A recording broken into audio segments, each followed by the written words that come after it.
पर रहेंगे। अमित शाह कार्यकर्ताओं के साथ बैठक भी करने वाले हैं, साथ ही कार्यकर्ताओं को टिप्स भी दी जाएंगी। नाराज नेताओं को मनाने और साथ ही डैमेज कंट्रोल का भी फॉर्मूला अमित शाह की तरफ से दिया जाएगा। 11:30 बजे इंदौर संभाग की बड़ी बैठक लेते हुए शाह नजर आने वाले हैं। तो वहीं 2:30 बजे की बात करें, ग्वालियर चंबल संभाग के कार्यकर्ताओं की बड़ी बैठक का आयोजन किया गया, जिसमें गृह मंत्री अमित शाह जो है वो शिरकत करेंगे और साथ ही कार्यकर्ताओं को टिप्स भी दी जाएंगी।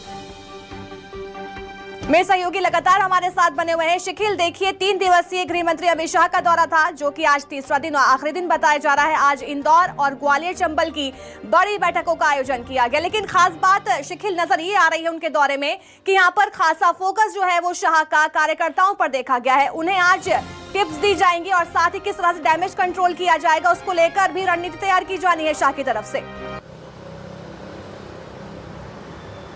देखिए, निश्चित तौर पर आज अंतिम दिन है और शाह के दौरे का, और इतना ही नहीं बल्कि क्योंकि राजनीति के चाणक्य कहे जाते हैं और जो इस बार का जो बीजेपी का फार्मूला है कि माइक्रो मैनेजमेंट के आधार पर जो है वो इलेक्शन को लड़ा जाना है और इसी को देखते हुए जो है अमित शाह आज कार्यकर्ताओं से रूबरू होंगे। और बीते 2 दिनों के जो दौरे सामने आए हैं इसमें कहीं ना कहीं कार्यकर्ताओं पर ही फोकस अमित शाह का रहा है। पहले के अगर दौरों की हम बातचीत करें तो एक एनालाइज निकल कर सामने आता है कि रणनीति और रणनीति के साथ साथ चुनाव प्रचार और इसके अलावा जिस प्रकार से मुद्दे राजनीति और की बातचीत की जाए तो उस पर फोकस रहा। लेकिन अब अमित शाह का पूरा फोकस कार्यकर्ता पे है। इतना ही नहीं बल्कि अगर देखा जाए तो जो बूथ मैनेजमेंट है उसे कहीं ना कहीं अमित शाह प्रायोरिटी पर रख रहे हैं और इस पर ज़्यादा जोर दे रहे हैं।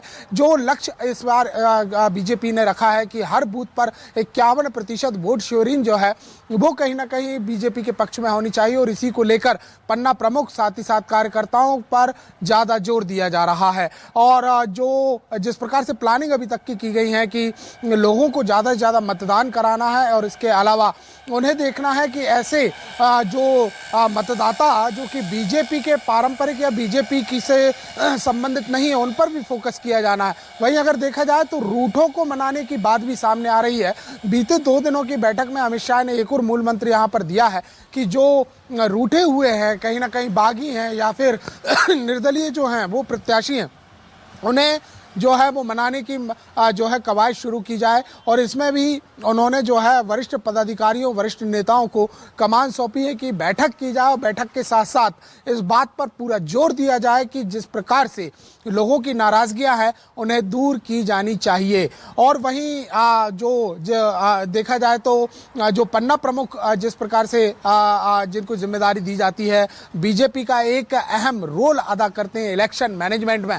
लगभग 64,000 बूथ पर पन्ना प्रमुखों की जो जिम्मेदारी है वो तय की गई है और इन्हें लेकर भी बैठकों में बातचीत की जा रही है कि किस प्रकार की रणनीति जो है वो अपनाई जानी चाहिए। देखिए, बीजेपी एकमात्र ऐसा दल कहा जा सकता है जिसके पास इस बात की सूची होती है कि किस घर में कितने मतदाता, और ये एक पूर्वानुमान भी यहाँ पर लगा लिया जाता है कि आखिर कितने प्रतिशत वोट शेयरिंग उस बूथ से बीजेपी को या संबंधित प्रत्याशी को मिल रही है। और इसमें एक और खास बात ये रहती है कि जो अन्य दल के भी है या अन्य दलों के समर्थक या उन्हें सपोर्ट करने वाले मतदाता, उनके ऊपर भी खासा फोकस होता है।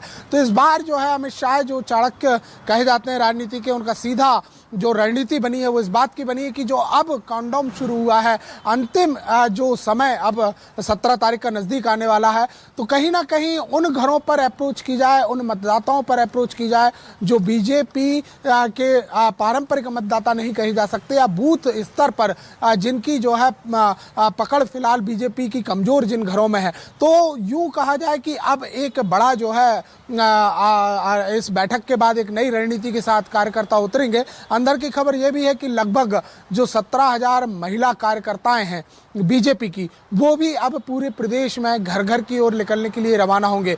वहीं मोर्चों को भी एक्टिव किया गया है। SC/ST मोर्चे की बातचीत की जाए, पिछड़ा वर्ग मोर्चा की बातचीत की जाए, उसके बाद किसान मोर्चे की बातचीत की जाए, अल्पसंख्यक मोर्चे की बातचीत की जाए, ऐसे तमाम मोर्चे बीजेपी के हैं जो अब एक्टिव हो गए और घर घर जाने को उनको निर्देश दिए गए हैं। और जिस प्रकार से जो बात सामने आ रही थी कि लगभग जो है 40 से ज़्यादा ज्यादा सीटों पे कहीं ना कहीं एक नाराजगी जो है वो कार्यकर्ताओं की है। टिकट के चलते जिस प्रकार से हुआ, एक मनमुटाव का भाव कहिए या फिर निर्दलीय चुनाव लड़ने की बातचीत कह लीजिए, या फिर ये कह लीजिए कि जिस प्रकार से वो बागी हो गए हैं उन्हें मनाने पर भी बातचीत कही गई है। तो आज दो महत्वपूर्ण बैठक जो है वो की जानी है।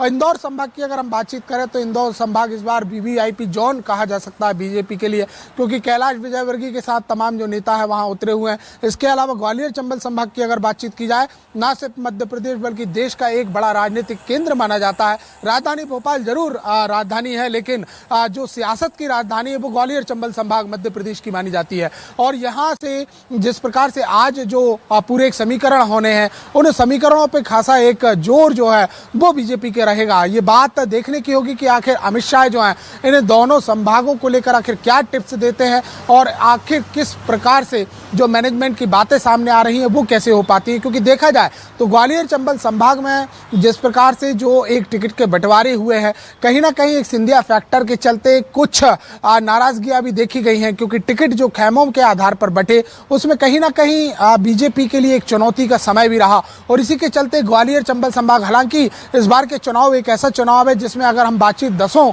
संभागों की मध्य प्रदेश की करते हैं तो शायद ही ऐसी कोई विधानसभा किसी एक संभाग की होगी जहां बीजेपी या कांग्रेस में विरोध देखने ना मिला हो। लेकिन बीजेपी जो है, क्योंकि एक उपचुनाव का एक बड़ा दायरा जो था 2008 के बाद वो ग्वालियर चंबल संभाग का रहा था, और जिस प्रकार से रिजल्ट पॉजिटिवली मिले, लेकिन अब जो टिकट वितरण हुए उसमें कहीं ना कहीं कुछ स्तर पर नाराजगी जो है वो सामने आती हुई नजर आ रही है। और इन्हीं को दूर करने के लिए आज अमित शाह